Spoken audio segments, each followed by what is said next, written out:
Hello everybody, this is Dr. Corey King from AskDrKing.com. My clinic is located right outside of Boulder, Colorado, and in today's video, we are going to be discussing essential fatty acids and how they play a huge role in helping to regulate your hormones, both male hormones and female hormones. Are you ready? You may want to grab a pen and paper for this. You may want to jot down some notes. I'm going to show you a chart to help simplify this because it can get a little complicated.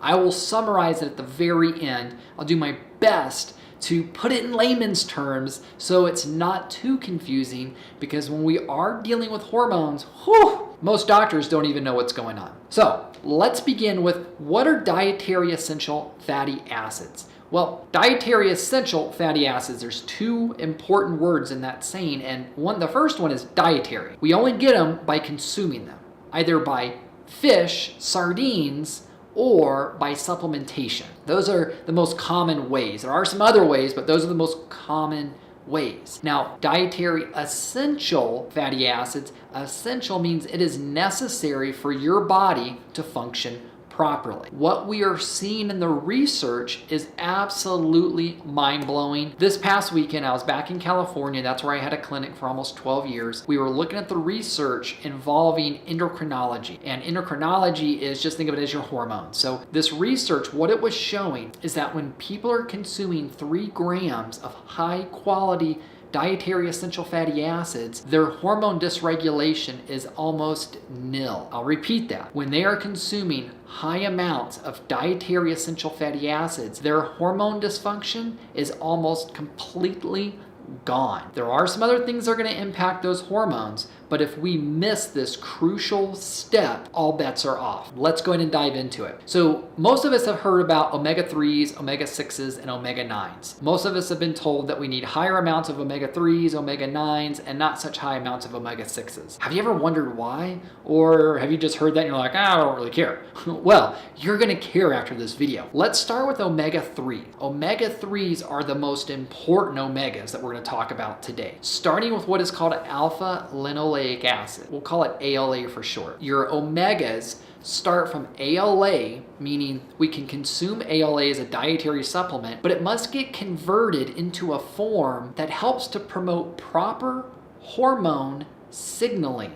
Now, what does that mean? Your brain releases hormones to tell your ovaries and your testes what to do. If your brain is not releasing these hormones properly, your ovaries and your testes, they don't know what to do, and they can't do their job. So your pituitary gland releases a hormone called luteinizing hormone. It's a really important one. We're going to dive into these hormones in a lot more detail in the next video, but we're going to keep it simple for this video. But your brain releases this hormone to tell your ovaries and your testes what to do. If your body is chronically inflamed, one thing that is going to happen is if you have this cell and you've got hormones, and these hormones want to get into your cell, but the doors to the cell are blocked, they're shut, that hormone can't get in. What inflammation does is it blocks the doors from opening, and your hormones can't get in. So what would create inflammation? This is important. I would write this down.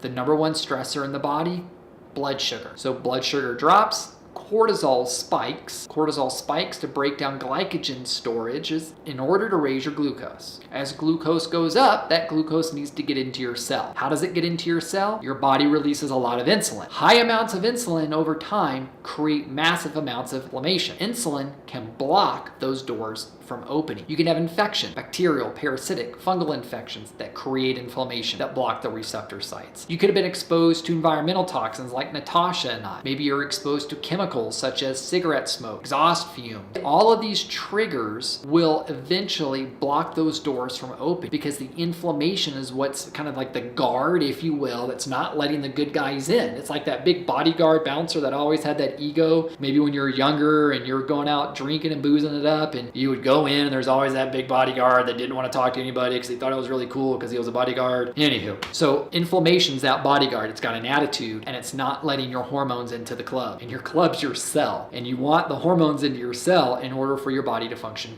properly. Okay, so inflammation blocks the hormones from getting into the cell. How do your omega-3s and your omega-6s play a role in that? Well, ALA, omega-3, gets converted into a form of what's called EPA and DHA. EPA and DHA need to be consumed in very high amounts to help synthesize or make what are called prostaglandin. Now there are 3 prostaglandins, prostaglandin 1, 2, and 3. Write those down, 1, 2, and 3. You can call them P1, P2, P3. I want you to put a big X over P2. And right underneath P2, what I want you to do is I want you to write PRO, inflammatory. So what that means is that promotes inflammation. Remember, we don't want more bodyguards blocking the cells from getting those hormones. We don't want more prostaglandin 2s. So EPA and DHA, they help to form prostaglandin 3. And these are the good guys. These are anti-inflammatory guys. These are the guys that own the club that are telling the bouncers, hey man, chill out a little bit. Let's all have a good time. Let these people in. So the prostaglandin 2s are really, really important because they improve the signaling of the hormones to your ovaries and your testes. Now, omega-6s, we typically are going to get those. Those are our trans fatty acids, the not so good fat, so like our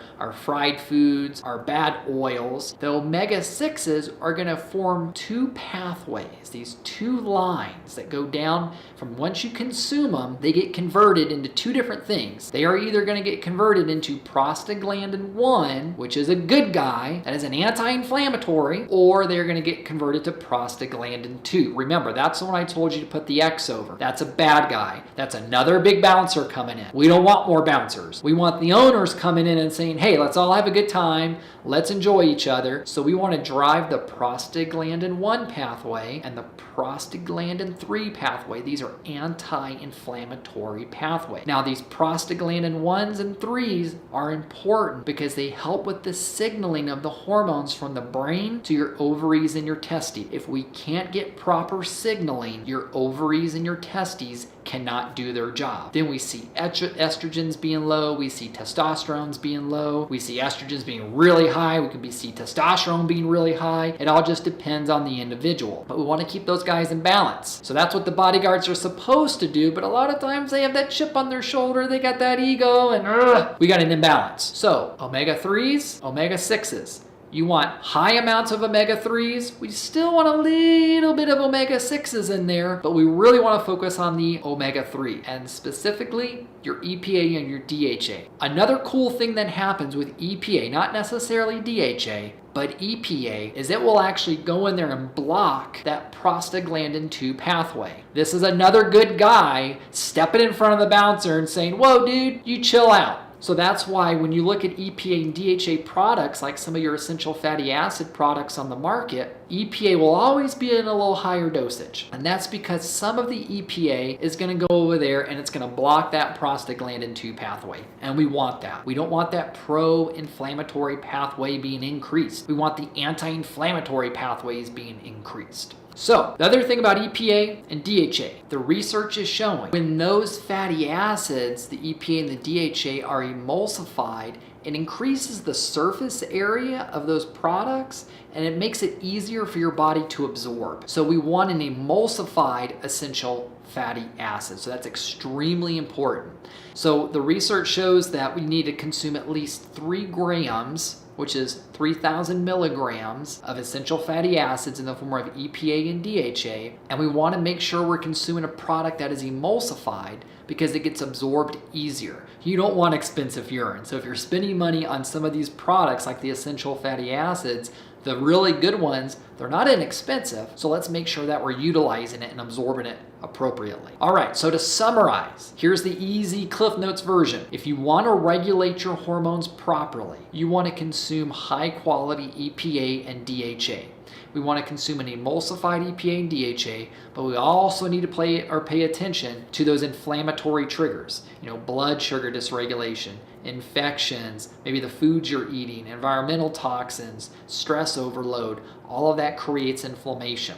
So we've got to tackle that inflammation and take the EPA and the DHA. If you just try to take the EPA and the DHA, it's not going to do a great job if your body is still inflamed. In the next video, we're going to go into more detail about the specific hormones. So make sure to watch that one, take some more notes, take that essential fatty acid, and get that inflammation down. That way you'll be kicking butt and we can celebrate, and we'll see you on that next video.